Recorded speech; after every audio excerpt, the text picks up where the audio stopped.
Señoras, señores, un gran saludo a quienes tienen la gentileza de seguirnos en imagen a través de RCD Sports y también de los 680M del www.radioatalaya.net, de cada una de las redes del sistema de emisoras Atalaya. Hoy nos vestimos de gala, hoy nos vestimos de historia, hoy nos vestimos de gloria compartida, porque estamos celebrando los 100 años. Una época, un tiempo, una vivencia que no es un día normal, común y corriente, que se sale del libreto, que toma otro giro y que precisamente estamos aquí para exaltarlo y para resaltarlo como corresponde. Nos acompañan en este espacio. Voy a empezar, tranquilo, que lo vamos a dejar para el fondo, para saludarlo como él se merece, porque es una figura importante y también dentro de esa hegemonía y el paso que tuvo, la estela que dejaron por Barcelona, un presidente en su momento y parte de grandes logros del Barcelona. Primero empiezo con don Edgar Pelusa Bustamante, que nos acompaña aquí, también formando parte de esa historia de Barcelona. Edgar, ¿cómo le va? ¿Qué tal? Bienvenido. Sí, Pedrito, claro que sí, efectivamente. Un saludo para usted, que ha tenido la gentileza de invitarme a este programa, al profesor Sotomayor. Desde la casa, maestro, ¿qué pasó? Igual este programa es especial por los 100 años del club que tanto queremos. Y el invitado, pues no lo saludo formalmente porque usted ya lo va a anunciar con bombos y platillos, pero es un expresidente de la Barcelona Sporting Club, con el cual, pues, yo creo que la carrera que hizo el invitado especial que tenemos, yo la viví paralelamente toda esa década del 80, del 90, ya estaremos hablando de eso al respecto, pero en todo caso muy feliz de estar aquí presente en un programa para recordar los 100 años del club más importante del país. Tuvimos precisamente la oportunidad de vivir buena parte de esa época, de un giro distinto que tomó Barcelona para crecer mucho más en su institucionalidad. Profesor Jorge Sotomayor, también parte de esa historia de Barcelona, compañero, comentarista, voz de análisis del sistema de emisoras Atalaya, hoy compartiendo también con la audiencia de RCD Sports. Bienvenido. Pedro, muchas gracias. Un saludo afectuoso a todos, a la gente barcelonista. Dicen la mitad más uno, por supuesto. Yo siempre he considerado que es incluso un poco más que la mitad más uno. Qué gusto estar también con Edgar, quien lo conozco de muchos años, y con el invitado. Él tendrá pues una presentación especial de parte suya. Por su mano pasó también Leo Campana. Por ahí estuve, estuve a Leo Campana en el Colegio Torremar. Lo tuve a Leo muy pequeñito. Entonces, bueno, hay mucho de qué hablar, mi querido Pedro. Ahora sí dispare, Pedro. Dispare. Es parte de esa enseñanza. Hoy con nosotros nos acompaña en este 1 de mayo, en esta presentación de toda la programación de RCD Sports y del sistema de emisoras Atalaya dedicada a los 100 años del Barcelona. Un gratísimo amigo que deja esa relación dirigente-periodista, un personaje al que admiramos siempre porque nunca se complicó, fue parte de ese grupo de trabajo, de ese momento que le dio un cambio, un giro extraordinario a la institucionalidad de Barcelona de la mano del ingeniero Isidro Romero Carbo, una especie de lugarteniente, pero luego poco a poco fue él creando y dejando su propia marca al extremo de ser presidente en 1989, campeón del Barcelona en esa temporada y también campeón formando parte de esa dirigencia. Señoras, señores, compañeros, audiencia, televidentes, con nosotros Octavio Hernández Valareso. Querido amigo, dirigente, presidente, bienvenido. Muchas gracias, Pedro. En primer lugar, disculpa por la voz, pero tengo un estado gripal, pero yo no podía dejar de estar aquí en esta fecha tan importante. Edgar, Jorge, encantado de estar aquí y compartir con ustedes. Ustedes son testigos de toda esa etapa en la que pasamos de ser un equipo que su cancha de entrenamiento era el Ri Park, que era un lodazal, hasta llegar a un estadio que fue copiado por varias instituciones deportivas, no solamente dentro, sino también fuera del país, que logramos muchas cosas, y son varias las que vienen a la mente. Una fue demostrar que sí se puede no era una frase vacía, ni era un eslogan. Nos dijeron que no podíamos construir un estadio sin que intervenga un organismo estatal que lo construya. Construimos el estadio. No nosotros, lo construyeron los hinchas guayaquileños, las empresas guayaquileñas y aún más, bastantes fanáticos emelexistas. Hay que reconocerlo. Muchos emelexistas compraron suite para sus compañías, para sus familias, porque se convirtió, entendieron que el concepto que estábamos haciendo era convertir al estadio en un sitio de entretenimiento para la familia. Y en esa época no había como perderse los clásicos del astillero, ¿no? Indudable, no, eso era imposible. Pero ganábamos y perdíamos sin irrespetarnos. Hay varias anécdotas. Una de ellas es que ya en el Estadio Nuevo, el Che Pérez me llamaba antes del clásico. Amigo, hermano, necesito 200 tribunas. Ya, yo te las reservo. ¿Dónde te vas a sentar? Debajo del palco del presidente de Barcelona. A propósito lo hacía. Y yo o sea, con su segunda, con premeditación por y alevosía. Era parte del show, de la fiesta.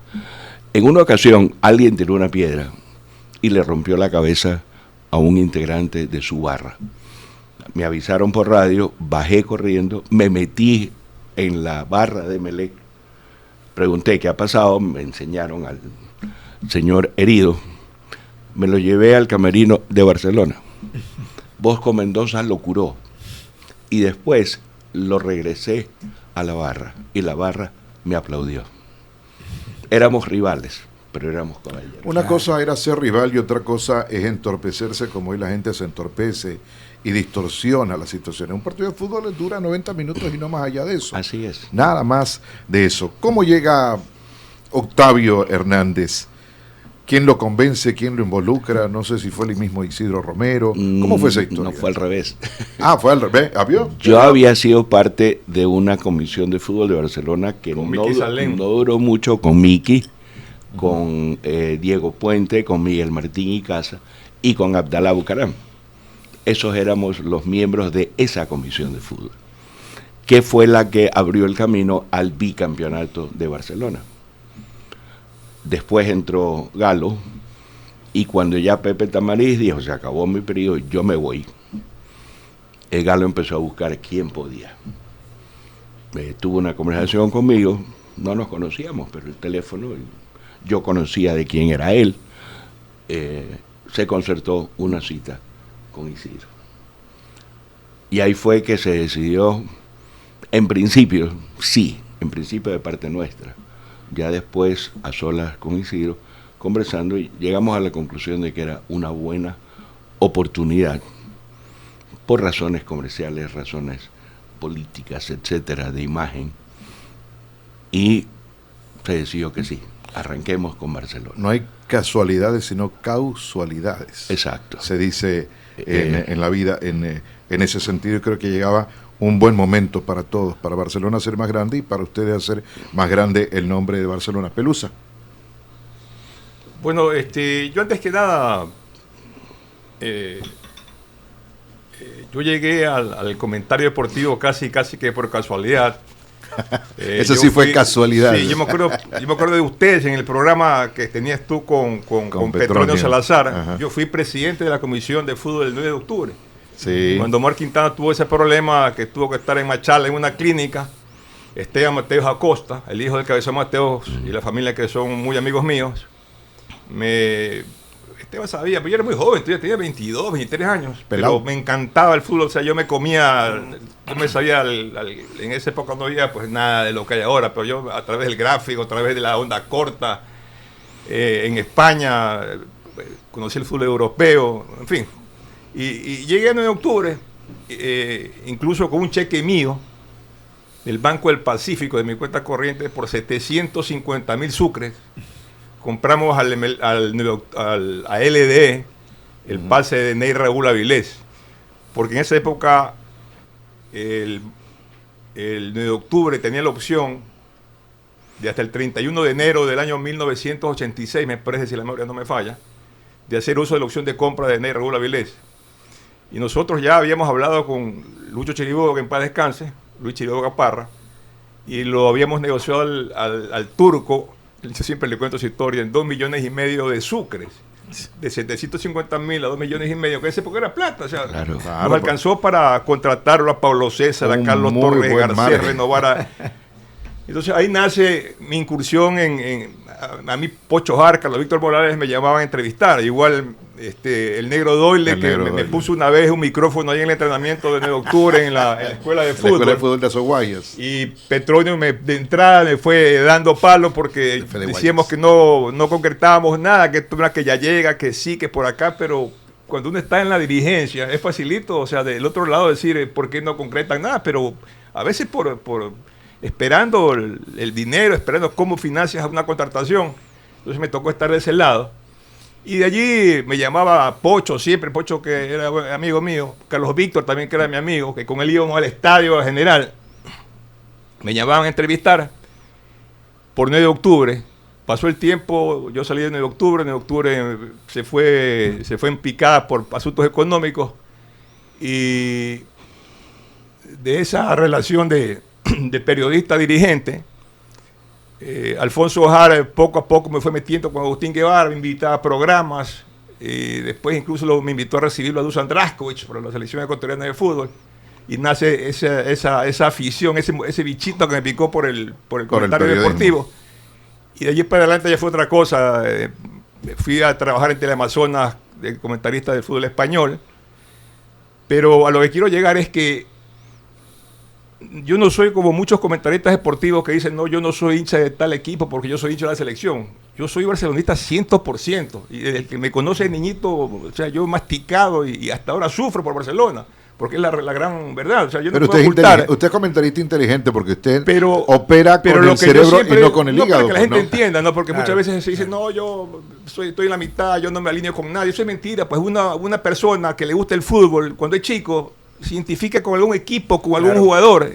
Y yo desde que abrí los ojos he sido barcelonista, soy socio de Barcelona desde el año 1900, tengo el carnet firmado por Isidro Romero, uno de cartón, y sigo siendo socio.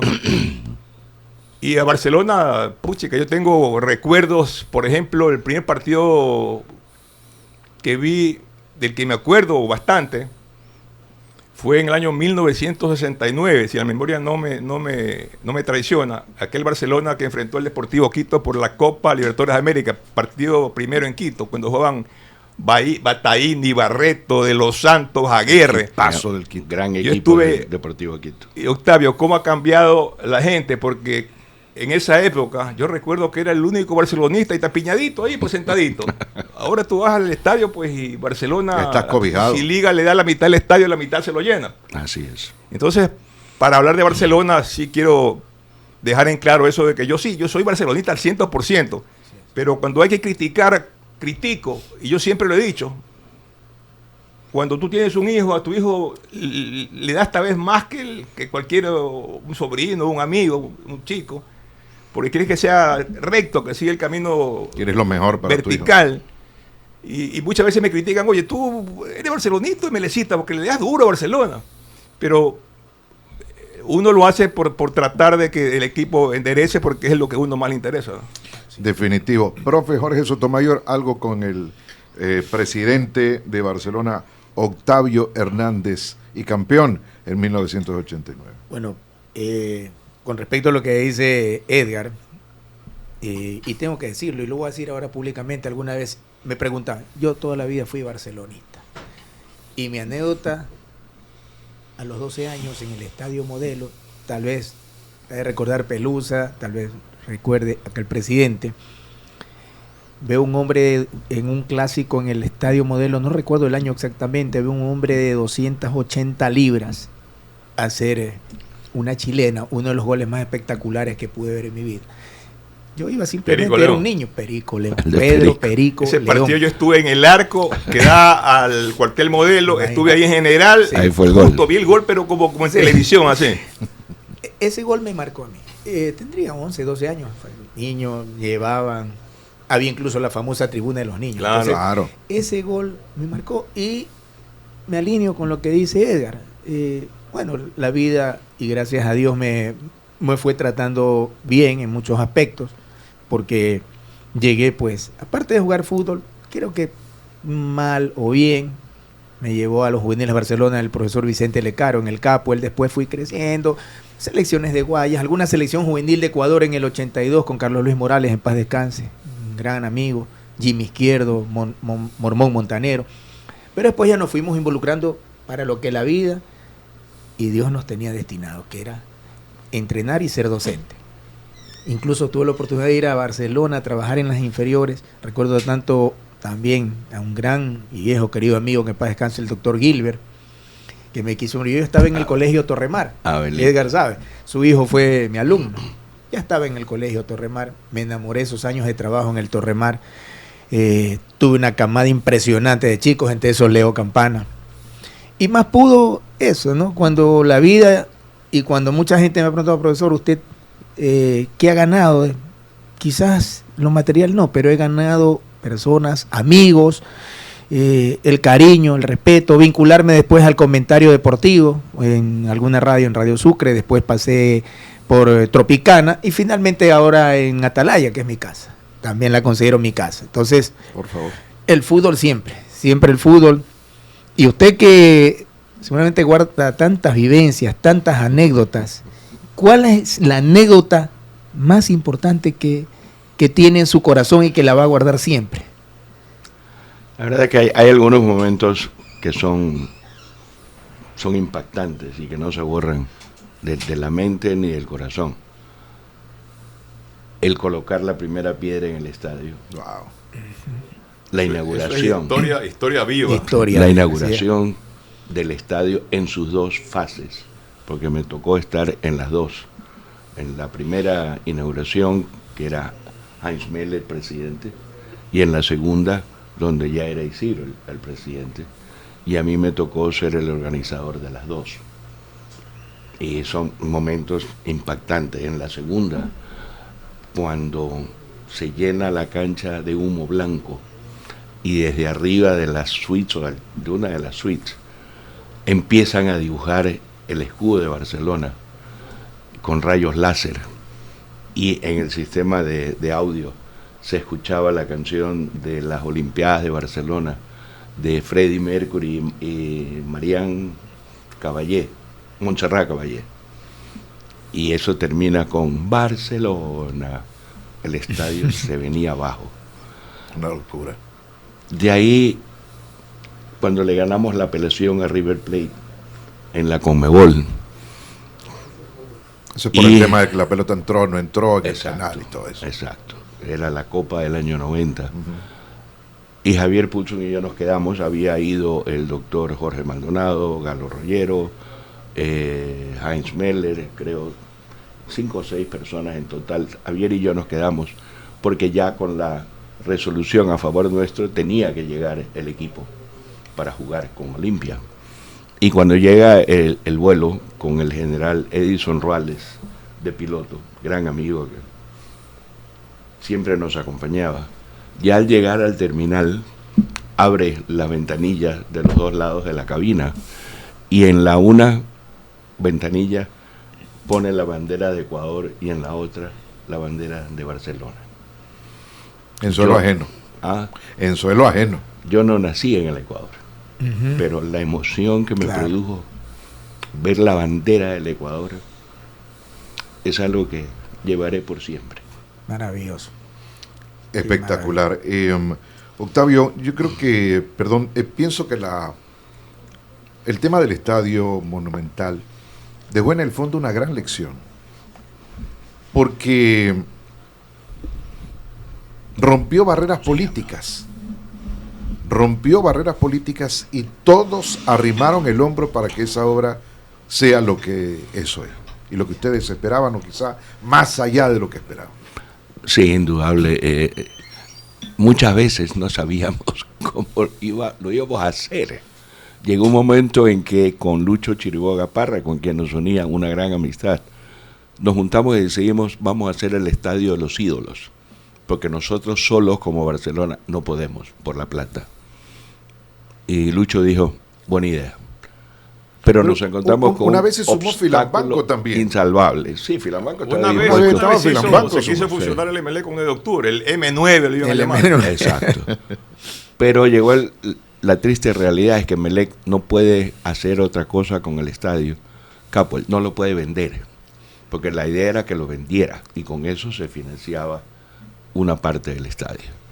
Entonces nos dimos cuenta que no podíamos, lo hicimos, presentamos algunas maquetas. A Isidro, un colega de ustedes, lo llamó el rey de las maquetas, con burla y sorna, como diciendo no lo va a lograr. Y lo logramos. Pero también se pica y uno. Claro, fue un adicional, un aliciente adicional. Octavio, pero al principio esas maquetas estaban originalmente en el RITPAR o ya estaban buscando en el terreno actual. No, ya estábamos buscando un terreno aparte. Porque la Junta no daba esos terrenos. La Junta no lo quería dar. Eran demasiado centrales, digamos, ya en ese aspecto. Después, pero en ese momento era un botadero de basura y era una cantera. En invierno eso era un criadero de mosquitos, un lodazal. El único que le daba vida era Barcelona con el entrenamiento que hacía regularmente. ¿Y eso? En el RITPAR. En el RITPAR claro. Sí, pero donde ahora está el estadio, eso nunca estuvo en los planes de nadie. Era un terreno prácticamente abandonado, una explotación de cantera, era basurero, y ahí lo construimos. Si quieren ver la parte simbólica, en un sitio humilde nace el estadio de Barcelona. Barcelona con el pueblo y el pueblo con Barcelona precisamente. Exacto, no en un sitio caro de la ciudad, sino en un sitio humilde. Dentro de la línea de Barcelona. Usted decía algo, muchos emelexistas aportaron también. El arquitecto Mórtola, ¿puede ser? Claro. Ricardo Mórtola. Mi buen amigo Ricardo. Y el arquitecto Viteri fueron y el arquitecto los que diseñaron el estadio. Emelexistas, ¿no? Ricardo Mórtola, claro, emelexista. No. Ellos inclusive fueron al Estadio Azteca para ver cómo funcionaba el tema de las suites. Y el nombre de Walter Lavalleja, ¿cuánto jugó en esa historia? Walter fue un personaje un uruguayo que hizo la parte marketing de estadio de Alianza Lima. Vino acá, colaboró mucho en la parte de mercadeo, estuvo poco tiempo, pero nos dio derroteros a seguir. Mire, el estadio, ¿cómo se construye? Una vez que hay el compromiso del estadio del aporte de 200 millones de sucres, tanto a Barcelona como a Laucas, empezamos a diseñar el estadio. Originalmente tenía 140 suites, 2 pisos de 70 suites cada uno. Lo vendimos en un mes, con una carta, un plano hecho, dibujado, copiado varias veces para poder repartir a muchas personas y con una carta. Con eso salimos a vender el estadio. Y obtuvimos una respuesta que no teníamos idea que íbamos a recibir. Al mes ya nos faltaban suites. Había ¿qué hacemos? Ampliar. Bueno, vamos a 200, de 140 a 200. Se vendieron enseguida. Y ahí vino otro golpe de audacia. Hagamos 4 pisos de 100, 400 suites. Y con 400 suites arrancamos la primera inauguración del estadio. La segunda inauguración ya eran 800 suites. Ese estadio tiene 800 suites. Una cifra que aún hoy en día uno dice, estábamos todos locos. Hacer un estadio de esa magnitud. Para ese tiempo. Era una locura. Y suites que se han revalorizado con el tiempo. Claro. Sí. Gracias la zona misma se revalorizó. No, por supuesto. Toda esa zona se revalorizó. Posteriormente se adquirieron los terrenos para la cancha auxiliar, para la concentración, que en un momento de arrogancia debo indicar que la concentración tiene mi nombre. Y es algo de lo que siempre... Es merecido. En vida, hermano, en vida. Agradecido. Así es. Es como la cancha es Sigifredo Agapito Chuchuca. Así es. Hay tres cosas que yo siempre... Bueno, quizás puedo estar equivocado. Usted podrá refutarme. 3 Está equivocado. Puntos. O 3 cosas de Barcelona. Por eso siempre Barcelona fue marcando, es decir, lo que se dice, marcando la diferencia y dejando pautas. El estadio, decía. Y después, con el paso del tiempo, muchos equipos optaron por tener su estadio. La marca Barcelona, en la parte proyección, porque yo siempre digo que hay un antes y un después de aquella dirigencia liderada por el señor Isidro Romero. Un antes y un después. O sea, se proyectó mucho más Barcelona, hasta ser lo que es hoy. Barcelona seguirá siempre siendo una marca. Y la otra parte, la parte económica, hubo un antes y un después, porque después de ese trabajo que dejó Isidro Romero, claro, habrán errores también, pero hubo una gran proyección económica en el tema también contratación de jugadores. Se decía que Barcelona rompía los esquemas a la hora de traer jugadores. Es verdad, rompimos muchos esquemas, pero lo importante es que no es que nos regalaban la plata, nosotros la devolvíamos. ¿Cómo la devolvíamos? En publicidad. Primero fue con la marca Quaker, marca que ya era nuestra. Posteriormente con la marca Coca-Cola. Claro. El grupo Novoa compró Coca-Cola, una Coca-Cola quebrada. Ya había estado 2 años en poder de los bancos y todo el mundo quería deshacerse de ella y nadie quería agarrar ese toro por los cuernos. Nosotros lo hicimos y se creó o se diseñó una campaña de mercadeo muy exitosa donde Barcelona apoyaba a Coca-Cola y Coca-Cola apoyaba a Barcelona. Los eventos, Pedro los recuerda. Yo recuerdo la traída de Alberto Spencer para un homenaje que se le hizo aquí en Guayaquil, fue uno de los últimos en vida. Así es. Presentábamos el equipo cada año en las instalaciones de Coca-Cola. Lo que salía en la prensa deportiva, en las fotos, en los videos, era Coca-Cola. Y la marca Noche, bueno, Tardes Amarillas, ¿no? Noches Amarillas. Noches Amarillas, ¿no? Eso también es otra de las cosas que Barcelona deja marcando ya como pone en el camino. A lo largo de los años Barcelona ha tenido buenas campañas de mercadeo, partiendo de la base. La base es que Barcelona es la mejor marca comercial del país. Pues. Sí, es verdad. Es verdad, lo que se asocia con Barcelona crece. Sí. Porque la marca tiene muy buena imagen. La marca tiene peso, sin embargo, Barcelona goza hoy de una cartera en rojo, penosamente. Lamentablemente, el plan de mercadeo no tiene nada que ver con el manejo financiero de la institución. Yo no sé cómo llegó Barcelona a esos valores. No tengo las herramientas para pero a lo que voy es que da mucha pena que siendo una marca, como lo estamos resaltando, el peso comercial que tiene, el valor institucional que tiene, y sin embargo hoy está caído en esa situación. Hay una palabra con la que conversábamos internamente, no una palabra, una frase, decía Octavio, que un legado que le dejaron a Barcelona, comenzaba con esto y corearlo y escucharlo corear en el estadio es poner la piel de gallina. Un solo ídolo tiene el Ecuador, que eso también es parte de la historia que ustedes dejaron. Sí, son cosas que a lo largo de la historia detalles, pero ya se aceptan como normal, pero no fue así en su momento. Cuando entramos a Barcelona, les comentaba, en la prensa siempre salía Barcelona, el ídolo de Guayaquil, Aucas, papá Aucas. O el ídolo del astillero, decían también.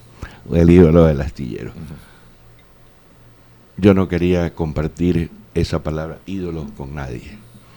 Llamé a un excelente amigo, Paco Solá, que era el gerente general de Norlop, agencia de publicidad, y él me recomendó a una persona, un argentino llamado Guillermo Loaedel, y el mensaje fue: ¿qué quieres hacer con Barcelona, con el himno? ¿Qué mensaje quieres transmitir?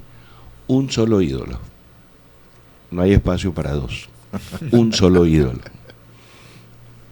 Y aquí estamos 40 y pico años después y todavía, como dice Pedro, el un solo ídolo pone la piel de gallina y está en letras importantes en el estadio.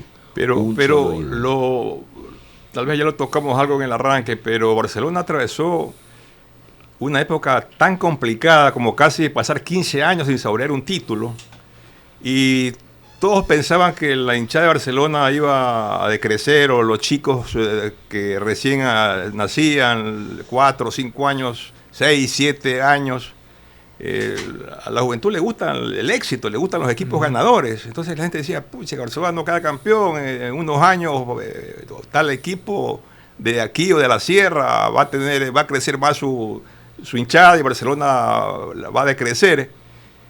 Pero cosa curiosa, pasó el tiempo y Barcelona, pese a casi 15 años de no quedar campeón ecuatoriano de fútbol, para mí que creció la hinchada en un 30%, por lo menos. Y en la sierra es un espectáculo ver. Yo he estado en Quito, Riobamba, Ambato, he estado en La Tacunga, en Cuenca, obviamente, en Loja, yo he estado por todas. Es impresionante ver cómo los equipos locales quedan chiquitos al lado de lo que es Barcelona Sporting Club. Como tú decías, uno entraba al estadio por la sombrita. Alguna vez después, me comentaba, ahora, presidente, con todo respeto al intro, alguna vez me comentaba un doctor, gran amigo, especialista en esto de del famoso estudio de la antropología social de los pueblos. Y de lo que dice Pelusa es muy cierto. Esas eran las largas tertulias. No, ya Barcelona va a perder su hegemonía, 15 años, pero la hinchada siguió creciendo. Es parte de las mismas raíces de un pueblo. O sea, mira, honestamente para mí Barcelona es un fenómeno inexplicable. El crecimiento se debe a la recordación, la campaña de mercadeo. Octavio, perdón que te interrumpa para darte un envío más. Un envío más para que tenga más base. Lo que tú dices, que Barcelona es un fenómeno, o sea, no es que lo decimos nosotros. Lo hemos escuchado de la prensa argentina, no un periodista, algunos periodistas manifestar que lo que pasa acá en Barcelona, Ecuador, es algo que no pasa en ninguna parte del mundo. Nadie lo entiende. No es solamente una popularidad basada en éxitos, una popularidad basada en la historia. Casi como una religión ya. Sí, en fracasos y en sufrimientos. Sí, todo eso Barcelona y ha padecido. Lo hace más resistente, lo hace más atractivo, porque como el ave fénix siempre resurge, siempre renace. Y nadie se olvida, en esos momentos de lucha, todos dicen, no, que el equipo está mal, y vámonos al estadio. Bueno, vamos. O sea, hay esa sensación de pesimista siempre. No nos va a ir bien, pero vamos. Pero sí hay la lealtad. No siempre se traduce en asistencia al estadio. Especialmente ahora la televisión ha cambiado mucho las cosas. Pero ese fanatismo sigue. Y como dice Pelusa, la prensa argentina sobre todo no entiende ese fenómeno. Los técnicos que han pasado por acá hablan maravillas de lo que es Barcelona. Barcelona es más popular que los mismos jugadores como River. Capria, hombre reconocidísimo en Argentina, pues el mago Capria. Él comentaba para la televisión argentina años después, dice que nunca en la vida observó lo que pasaba con Barcelona acá. Claro. Que a cualquier cancha del país que iba, Barcelona era local. Lo cual no podía ser Boca, River, porque Boca, River tienen hinchas, pero van por ejemplo, a Salta. Van a Rosario y no es la misma historia. Sí. Claro. Brindisi lo decía, me habían hablado de lo que sería Barcelona si ganábamos el campeonato. Ganamos el campeonato y aún habiendo estado avisado, no tenía idea de lo que iba a ser ese festejo aquí en Guayaquil. Fue una locura. Eso es, Barcelona genera ese entusiasmo, ese amor, esa pasión, a veces ese odio, que uno siempre quiere que su ídolo sea lo más grande que hay. A veces no puede, pero ahí está todo el mundo apuntalando para la recuperación. Esa euforia en un momento determinado. Lupo, presidente. Oiga, yo estuve... Varios presidentes ha generado Barcelona sí. Con eso. Yo tengo muchos recuerdos de Barcelona y entre los principales, yo me acuerdo que estaba en la universidad, primer año de reciente administración de empresas. Éramos compañeros con don Leonardo Borer. Y Barcelona jugó a la final. En el partido decisivo en Machala, el famoso, la chilena de Víctor Epanora en el 9 de mayo. Relato de Alfonso Chiriboga Triviño. Oiga, con mi amigo Nicolás Díaz Ayauca, que también es un barcelonista, ¿no?, a muerte. Nos fuimos a ese partido, oiga, sin boleto. sin entrada. Ya no sé, nunca conseguimos la entrada. Estamos en el estadio y de repente una puerta se abre para adentro. Yo creo que una de esas fotos de estar en la malla ahí soy yo. Pero lo que voy es que el viaje de regreso, eso fue una locura. Nos hicimos 8 horas. Fue interminable. Octavio. En cada pueblo se paraba y la gente salía. Sí. A Madruñero me acuerdo que lo alzaban en peso, al Tanor no le dejaban pasar, le sacaban la ropa, el zapato, gente que tenía como un altar allí, la camiseta de Barcelona, y se bus paraba por todos lados. Es imposible llegar a Guayaquil. Eso no lo genera ningún equipo. No, pues. Oiga, esto fue cierto, esta anécdota, alguna vez, y me lo comentó, conversamos, porque compartimos un panel, y no voy a decir hicimos una gran amistad, pero pudimos estar en algunas oportunidades, incluso alguna vez fuimos a hacer un picadito, como dicen los argentinos, Rubén Insúa, el profe Rubén Insúa, a quien quiero mucho. Un abrazo para el profe. Y decía el profe Rubén Insúa que fue cierto esa anécdota cuando fue cambiado por Brindisi. Se fue caminando. Y se va caminando. Y estaba... Él pensaba llegar al Hotel Guayaquil, creo. Entonces dice que lo recoge un taxista que lo reconoció efectivamente. Oye, ¿usted qué hace por aquí? ¿Usted qué hace por acá? Y lo subió.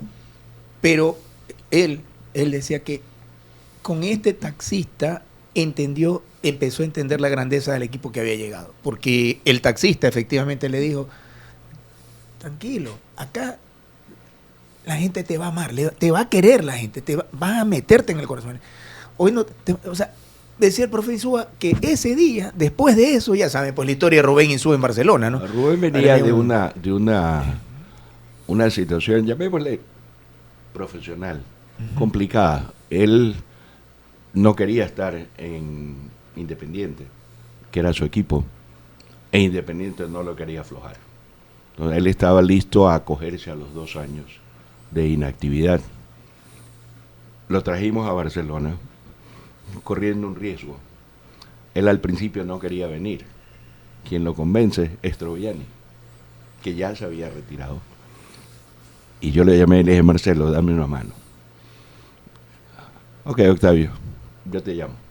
A los 2 días lo invitó a cenar y en la cena le puso el cassette de su partido de despedida.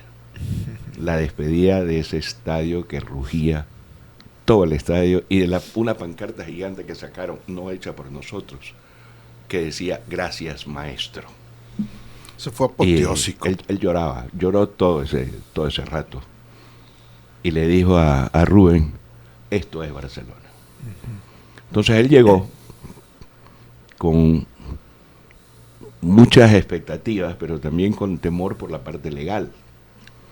Yo me fui a Buenos Aires a hablar con los dirigentes de Independiente y les dije, mire, acabo de entregar la carta en AFA con el pedido de Rubén Insúa de inactividad por 2 años.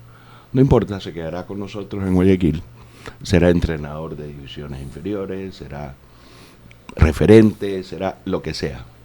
Pero se quedará 2 años y después de los 2 años jugará con nosotros y ustedes no van a recibir un centavo por su pase. Yo les ofrezco este valor y me dan el pase ahora. Empezamos con el tira y afloja, el no podemos, un activo del club, etcétera. Bueno, ok, voy a estar aquí en Buenos Aires hasta el miércoles y la reunión era el lunes. Así que tenemos hasta mañana porque mi vuelo sale a las 7 de la mañana del miércoles.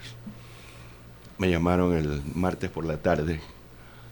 Venga, vamos a firmar. Y yo regresé de Buenos Aires, a los par de días voy al estadio. Le digo, mira Rubén, mira lo que tengo. ¿Qué es eso? Tu pase. Tu pase. Tengo tu pase firmado por Independiente, refrendado por la AFA. Dice, no eres de Barcelona. ¿Cómo lo conseguiste? Algún día te contaré. Dios perdona más y averigua menos. Este es tu pase. Entonces, él sentía, yo tengo que de alguna manera agradecerle a la hinchada de Barcelona todo esto. No estuvo bien en ese partido y en el medio tiempo Brindisi lo cambia. Pero a veces es bueno ese tipo de situaciones porque de aquí para adelante fue otra historia y una historia superlativa de Rubén Darío. Jamás demandó a Barcelona. Claro, solo para jamás demandó a Barcelona, jamás. No, solo para recordarle a la audiencia y a quienes nos están viendo, somos parte de este gran especial. que junto al sistema de emisoras Atalaya, junto a RCD Sports, en los 680M de Atalaya, en el www.radioatalaya.net, en nuestras redes sociales, igualmente en RCD Sports, nos permitimos compartir con ustedes en este día espectacular, excepcional, este 1 de mayo del 2025, recordando el nacimiento del Barcelona Sporting Club hace 100 años atrás, 1 de mayo de 1925. Recordemos en la casa de don Eutimio Pérez, que ahora le han puesto los Eutimios a estos chicos, los juveniles de Barcelona. Ya 100 años de esa noche, en donde la gran mayoría de los proponentes allí eran catalanes, sí, la mayoría, y algunos italianos, de otras partes de España también, y obviamente los nacionales, ¿no? Isidro Romero, pues el catalán. Y por esa, Edgar, lo has dicho muy bien, por ese tema de a veces los roces de hinchas, los hinchas y dicen tantas cosas, quieren minimizar el tema, el nombre Barcelona. Entonces, ese es un buen punto. Barcelona nace como Barcelona por esa influencia de directivos de origen español. En esa época el Barcelona de España tenía en su filas al arquero Ricardo el Divino Zamora. Claro. Era un héroe en todo el mundo porque tapaba de todo el hombre, así que era un espectáculo. Sí, o sea, pero los dos Barcelona se midieron acá en Guayaquil. Sí, algunas veces. Claro. Barcelona, la Copa Banco del Pacífico, me acuerdo, una cuñita gratis aquí le damos. Algunas veces tuvimos la visita del Barcelona, algunas de ellas complicadas porque había 2 días antes de salir decretaron los jugadores una huelga y ya estaban las entradas vendidas. En una de las inauguraciones. En una de las inauguraciones. Claro, exacto. Pero igual, no importa si es el titular A, el titular B. Aparte, Barcelona de España tiene una profundidad tal que viene el cuarto equipo y son titulares de cualquier equipo del mundo. De los que después llegaron a brillar ahí en ese equipo que estuvo por acá por Guayaquil. Guillermo Amor. Sí, que fue incluso seleccionado español. Guillermo. Y de gran éxito. Sí, y ya pintaba en pero volviendo al tema del nacimiento de Barcelona. Barcelona nació en un barrio, digamos, popular y se identifica con el pueblo porque MLE en los años 40 se identificaba con la clase media y alta de Guayaquil. Surgido de la empresa eléctrica. Y visto, por supuesto... Con don George Capwell. Obviamente que yo no lo he vivido, lo he leído y más o menos algo sé de la historia, pero de allí, de esos enfrentamientos a veces desiguales que se veían en la cancha, es que el pueblo se fue enfocando al más débil y al MLE, que era el equipo millonario, que podía pagarle bien, que traía extranjeros, que tenía el estadio. Entonces, esa polarización se dio ya desde la década del 40, más allá del 50. Pero hay 2 momentos, en toda esa historia, hay 2 momentos básicos que marcan precisamente el crecimiento de esa sensación de identidad. La victoria de Barcelona contra el Gran Millonarios y la victoria del Barcelona contra el Gran Estudiantes de La Plata en la hazaña de La Plata. Claro, eso ya fue después, ¿no? Pero el nacimiento en sí fue ese, ¿no? Internamente se dio esa polarización de las clases sociales, más que nada. Los 2 momentos que menciona Pedro tienen la misma similitud. Son el débil versus el grande. Y es David el que otra vez. En esa época el Millonario de Colombia era el equipo tal vez más importante del planeta, pues. El super equipo. Era el super equipo. Y David le volvió a ganar a Goliat. Y eso es lo que empieza a crear esa afinidad, ese fanatismo, esa pasión por Barcelona. Mucha logra las cosas que otros equipos no lograban. Es el que la gente de ahora no entiende. Por ejemplo, bien que tú lo mencionas, Octavio, no entiende. Dice, pero le ganaron Estudiantes de La Plata, que es un equipo ahorita de media tabla en Argentina. Pero no saben, o sea, el Estudiantes de La Plata en esa época era tricampeón de la Libertadores, campeón intercontinental. Mundo. O sea, claro, incluso la prensa argentina recogió la nota como una epopeya porque por primera ocasión Estudiantes de La Plata perdía su estadio. Y minimizaban a Barcelona previo al partido. Y la cosa cambia. Un equipo de segunda, le decían. Y en escrito luego.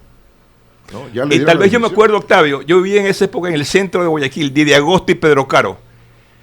Me acuerdo tanto escuchar ese partido por la radio y fue la primera vez que escuchaba mucha gente por las calles que se dirigía en esa época a la 9 de octubre. Yo era niño, tenía 8 o 9 años. y salía al balcón de mi casa, veía que la gente ya iba en esa época celebrando esa victoria de Barcelona, que ahora vemos que hay otros sitios donde se reúnen, principalmente aquí en Urdesa, le han hecho la celebración, pero por ejemplo cuando quedó Barcelona campeón después de 14 años, no es que fue la principal de Urdesa, la victoria en la Estrada, era todo Guayaquil. Barcelona se dio una vuelta por toda la ciudad y toda la ciudad estaba fuera de su casa esperando a Barcelona.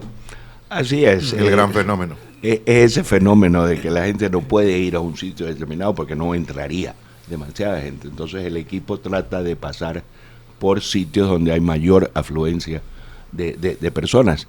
Y como digo, eso es Barcelona. Logra lo que no se esperaba que lograra. No se esperaba que Barcelona le gane a Millonarios.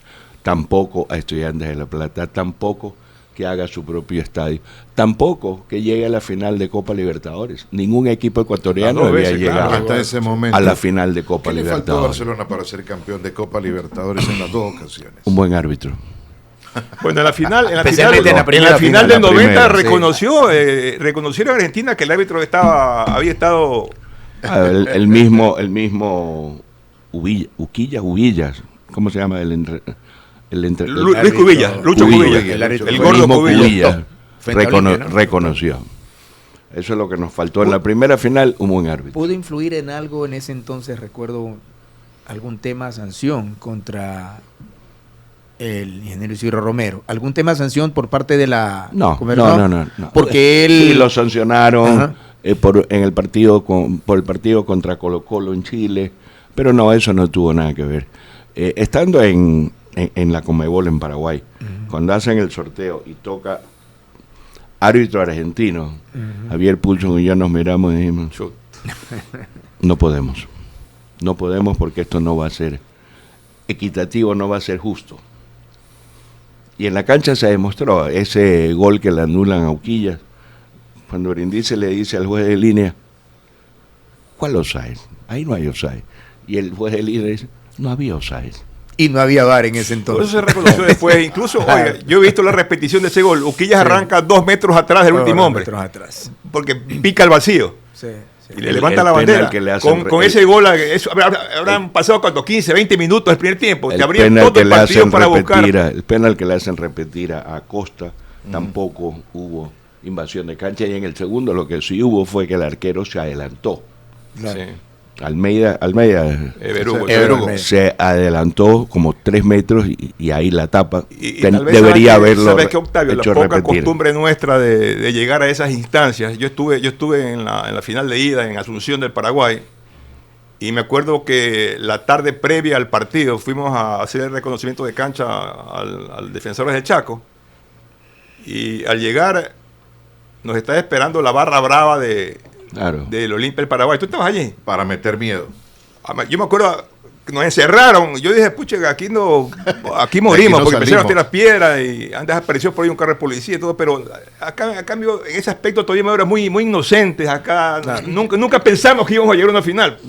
Yo creo que nosotros puede haber sido de manera inocente. Y la importancia del fútbol paraguayo en esa época también era más que nosotros. Es que no fue solo Paraguay. Nosotros creíamos en el fútbol limpio, el juego limpio, claro. el fair play, el juego honesto, que esto es un juego.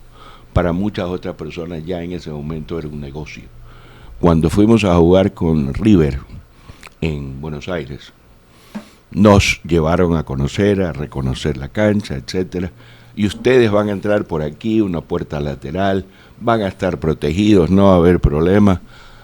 Cuando llegamos ya al momento del partido, nos hicieron entrar por la puerta principal, con la barra de River, ahí al pie del bus. Respirando en la oreja. Y coincidencia, el primero en bajar, Miguel Ángel Brindisi, campeón de Argentina con Boca Juniors. De ahí venía Troviani campeón de Argentina con Boca Juniors. Claro. Los dos primeros en bajar, y campeón del mundo. Exjugadores. Para encender la mecha de los riverplatenses. Y Brindisi dijo, yo bajo primero. Yo doy la cara. Sí, así es. No nos escondíamos, pero eso era como se jugaba al fútbol antes. Siempre la presión. Antes de cerrar esta parte de todo el especial, a lo largo de este 1 de mayo, contando con la grata presencia de Octavio Hernández, permitirle también que nos cuente un poco de esa historia del título que obtuvo como presidente en 1989. Fue una situación muy especial. En el partido en Quito. Yo estuve en ese partido, por si acaso. En ese partido, cuando Uquillas metía el gol, había la invasión de cancha. Se pretendía la dirigencia del Quito y también el árbitro a los 10 o 15 minutos reiniciar el partido. Imposible. Tengo jugadores sangrando por la agresión de la que han sido objeto, porque una cosa es entrar a celebrar el triunfo de tu equipo, otra cosa es entrar a agredir al rival. Son dos cosas muy distintas. Camisetas rotas, Montanero sangraba, entonces esto no puede continuar. Vinieron las deliberaciones, las discusiones. Me acuerdo de un querido amigo, dirigente de Emelec, que iba a presentar como prueba un video del que habían grabado del partido, y cuando lo pone era una novela. La esposa había utilizado ese cassette para grabar un capítulo de la telenovela que ella veía. Abajo. Entonces son todas esas cosas que pasaron hasta que llegaron a esta, para mí, solución salomónica de jueguen otra vez. Jueguen ustedes, público, eso sí. Y que el mejor. O sea, ¿qué más chance que le das allá al Deportivo Quito? ¿Nos juega otra vez ya? Así es. Y no solamente eso, claro, jugábamos en Quito. Claro. A nosotros nos permitieron llevar 4 dirigentes, el Quito llevó como 30, uno de los cuales se dedicó a insultarme a lo largo del partido.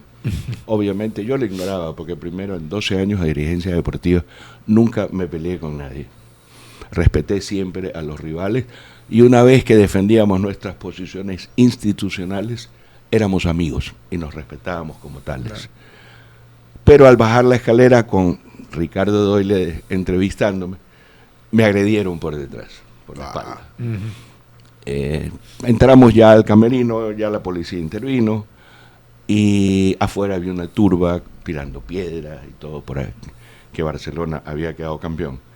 Y el presidente del Nacional, cuyo nombre lamentablemente no recuerdo, era general de la Fuerza Aérea.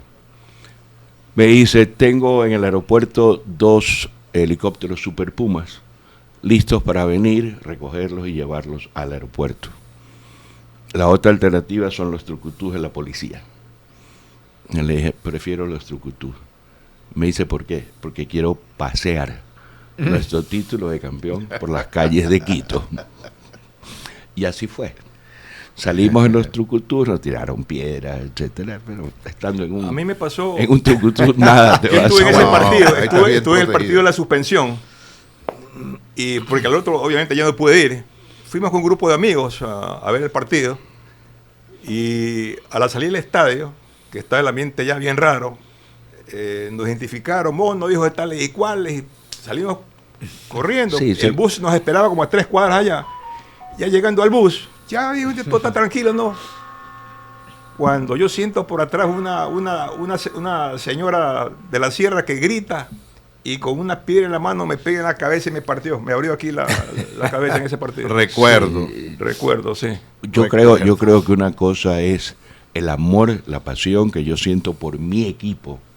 Pero ahí lo que se vivió no fue pasión por mi equipo. Pero ¿sabes se qué, vivió hasta ahora odio contra el otro equipo. Sí. Yo hasta ahora escucho en la sierra y lo cuentan, y todavía ese partido o ese torneo, ese campeonato, todavía lo inyectan para que genere más odio hacia acá. Lamentablemente hay mucha gente que vive del odio, que no piensa en la unidad, piensa en que el fútbol es un deporte, un entretenimiento, sino como que se jugaba la independencia de la ciudad o de la región en un partido de fútbol. Un partido de fútbol y nada más. Exacto. Señores, vamos llegando a la parte final. Mi querido profe Jorge Sotomayor, para el cierre en cuanto a su intervención, por favor.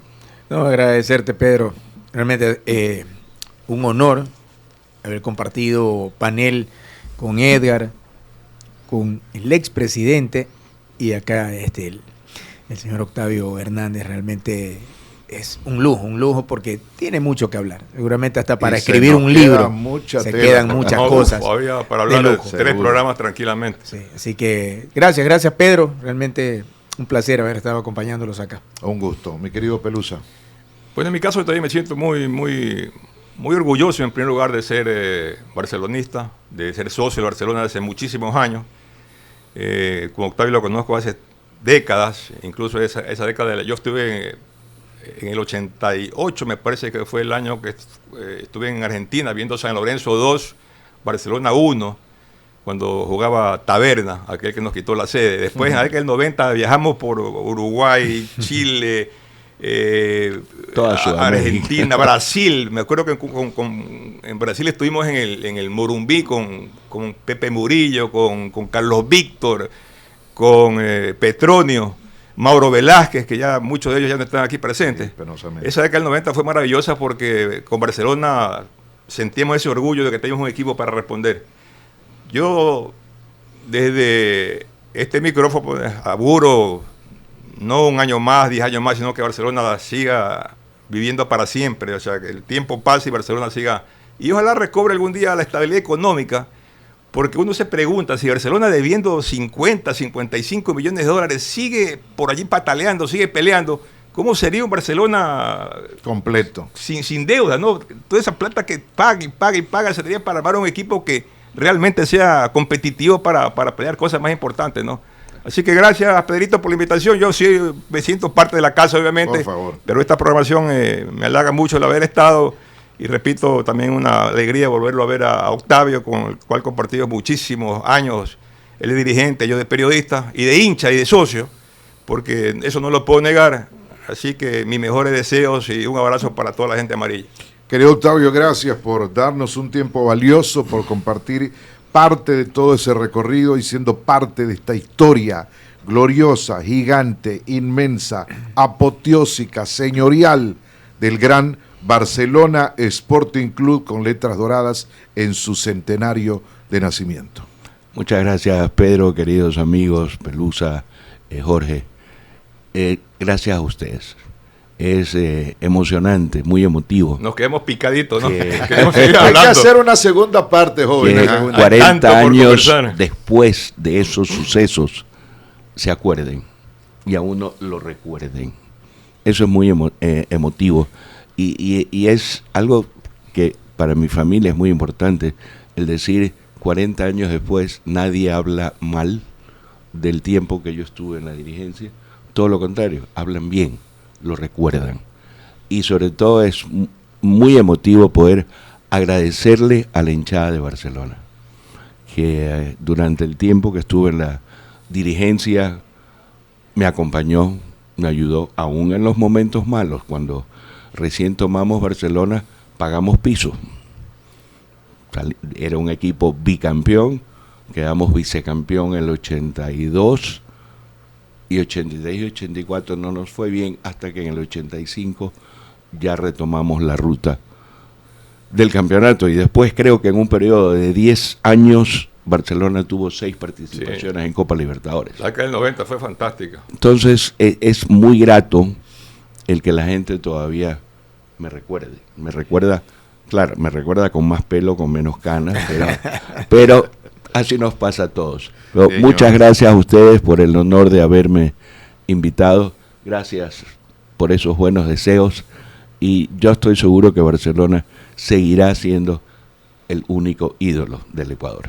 Octavio Hernández, parte de la dirigencia del ingeniero Isidro Romero Carbo, presidente en 1989, campeón en parte de esa dirigencia y lógicamente un pilar fundamental en muchas cosas que se hicieron por el engrandecimiento de Barcelona. Gracias a la audiencia de RCD Sports, gracias por recibirnos aquí en su casa. Un honor compartir a través del sistema de emisoras Atalaya en los 680 AM, en el www.radioatalaya.net y en cada una de nuestras redes sociales. Señoras, señores, qué gusto saludar a Barcelona en este 1 de mayo, 100 años desde su nacimiento, el 1 de mayo de 1925 y llegar al 1 de mayo del 2025. Un abrazo para todos. Arriba, arriba Barcelona. Arriba, que viva.